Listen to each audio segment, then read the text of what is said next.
Hello everyone, my name is Ed, this is the Rock Cut Review, and today is Friday! Fridays, besides being the beginning of the weekend, are also the day I devote to my favorite kind of whiskey, rye whiskey. And today, we've got a double-header review of a new Riff, Malted Rye, and Balboa Rye. Let's get into it. Pachoo, pachoo, pachoo.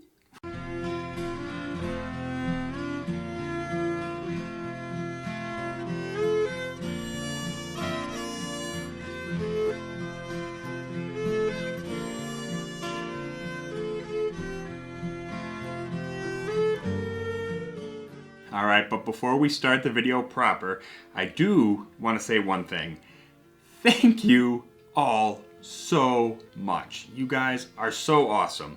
This channel has seen a crazy amount of growth just recently. We jumped up from, I think, like 2,600 subscribers. Now we're somewhere in the 6,000 range. It's bonkers. It's pretty much just been because of how the Tiger Thick review has blown up. So thank you to the Fighter and Kid subreddit once again, all those guys for coming over, showing support, subscribing.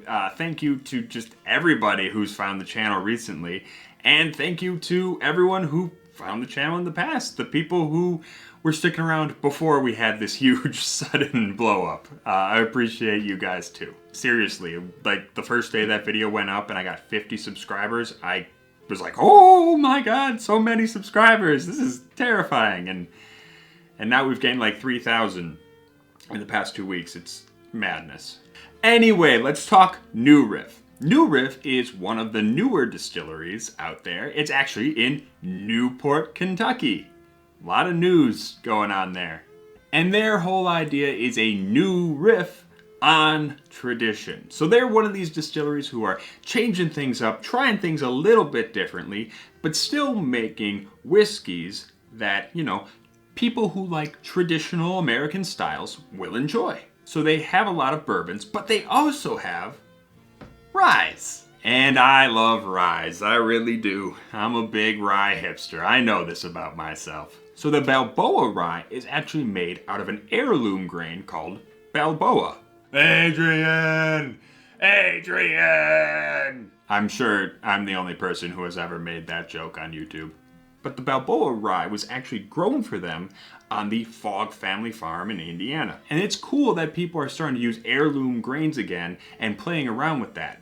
Because just a little while ago, pretty much everyone was using the exact same grains. Up until recently, distillers really weren't trying to play around with heirloom grain. They were really just buying grain as a commodity. You know, you go to a grain elevator, you buy however much you need, and pretty much everybody was using the same varietals. So there'd be like one varietal of corn, yellow dent corn, and then you had one varietal of rye and one of wheat, and pretty much everybody was using the same stuff.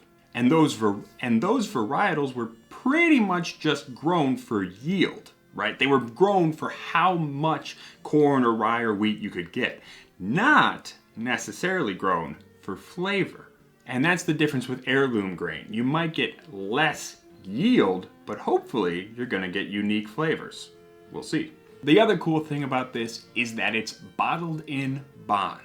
Bottled in bond means it has to be 4 years old, has to be bottled at 50%, and was made during one distilling season. There's 2 distilling seasons, basically winter and summer. It comes from the Bottled and Bond Act of 1897, which basically was trying to guarantee the quality of spirits in a time where everyone was making some really ersatz, weird, crappy, poisonous whiskey, and also ensured that the government was getting its taxes. New Riff releases pretty much everything bottled in bond. So you know you're gonna get at least 50% alcohol, 4 years old, guarantee of quality.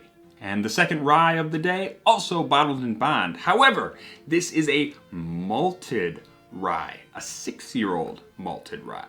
So it's 50% alcohol, all bottled in bond, gotta be 50% alcohol. But also, this guy is a little bit older. So bottled in bond has to be minimum 4 years of aging. This guy's 6.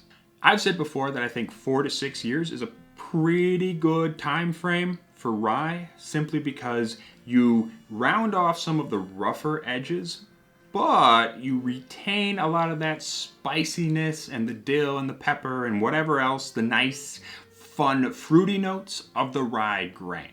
But anyway, enough talking. Let's start with the Balboa. If I can change, and you can change, and we can change, then the Soviet Union can change. That got a little Clint Eastwoody at the end there. I was trying to be Rocky. Oh, I like the nose on this. I really, really like the nose on this. Smells like dill and clove and a little bit of eucalyptus, which are all pretty standard rye notes. There's also a hint of like stone ground mustard and a little bit of black tea. Based on the nose, I think I'm gonna really like the taste on this guy, because I like my ryes to be very dry. I like some sweetness sometimes if it's also very spicy. But generally, I like my ryes to have very little sugar in them. I like them dry as heck, which you may disagree with, but that's my thing. And this smells dry. Sometimes you can kind of tell if something's gonna be really sugary. I don't think this is gonna be. Let's find out. Oh, that is good. Oh, that is tasty. There's actually kind of a charred, ashy wood kind of thing, like charcoal, a little bit. That has to be from the barrel. But the grain is really, really shining on this guy. Dill, black licorice, pepper, a lot of that black pepper. Love that. There's a hint of fruitiness there too. Rye grain can be fruity. Generally, I think it runs kind of stone fruity, kind of peaches or plums. This isn't quite stone fruit though. This is a little bit more like a sour cherry, which reminds me a little bit more of a bourbon. Usually bourbons have a cherry note. However, this is not a bourbony cherry exactly. There's a light cherry note mixed in with all that spice. It's just a little bit. Ooh, and that eucalyptus is there too, and just a slight bitter tang on the finish. Just enough to be interesting, not enough to be off-putting. Just a little nice bitter tang. And I will say, it's not actually as bone dry as I was expecting it to be. There is a little bit of brown sugar caramel there from the barrel, but it's working really well. It's working really well with the rye spices, I gotta say. It's doing a good job. Ooh, that is good. Pickly and peppery. That's the kind of rye I like, man. I love it. I love it. All right, but let's see about the malted version. Well, hold up though. What's malted rye? Well, to make whiskey, first you need to make beer. And you do that by taking grains and all the starch they contain, turning that into sugar and fermenting it. The traditional way to do that was by malting the grain. You let the grain grow just a little bit. You put some water on it and it grows just a little bit. And then you heat it up to stop it from growing and eating all those sugars that you want to ferment.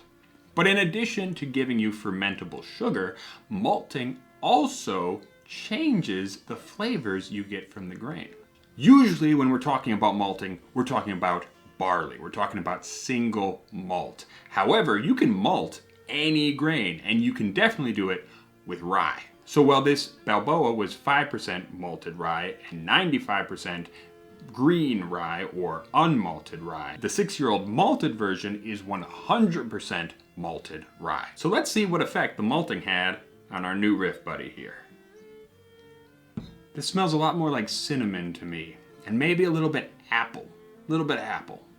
There's still a tangy spiciness, that kind of stone ground mustard, but it's definitely not as spicy smelling as the Balboa. Kind of got a funky hay-like quality. You know, there's a funky hay, a little bit of apple, a little bit of cinnamon.